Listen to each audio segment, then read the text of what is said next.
What would you say were Boone's greatest accomplishments? I think his greatest accomplishments was that and I think what he's probably two things. One that he's more remembered for is he didn't discover the Cumberland Gap, but he found a way that the Cumberland Gap would be the best route for settlers coming through the Appalachian Mountains into Kentucky and starting to settle that first frontier, that first open country that white men could start to settle and farm and hunt in. And there are actually millions of people who can trace their ancestry back to somebody who came through the Cumberland Gap. And One of them was Abraham Lincoln.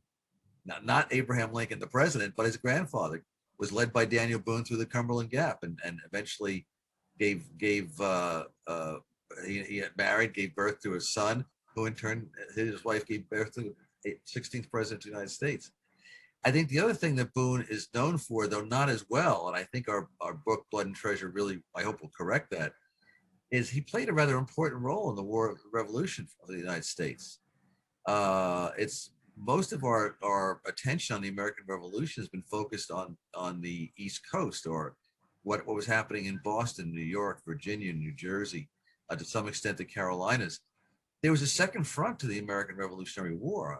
There was a Western Front, and it was where the British and their Indian allies were sweeping across the Ohio Valley and down into Kentucky and Tennessee, with the idea that if they could wipe out the settlements there, the most prominent of which was Boonesboro, then they could basically come around and surprise George Washington from behind. He would have had to fight a two-front war, which he could not possibly have won. So a rather important event in Blood and Treasure is the siege of Boonesboro. All the British and Indian forces were focused on that beleaguered fort, led by Daniel Boone and his fellow hunters and settlers and farmers and women and children.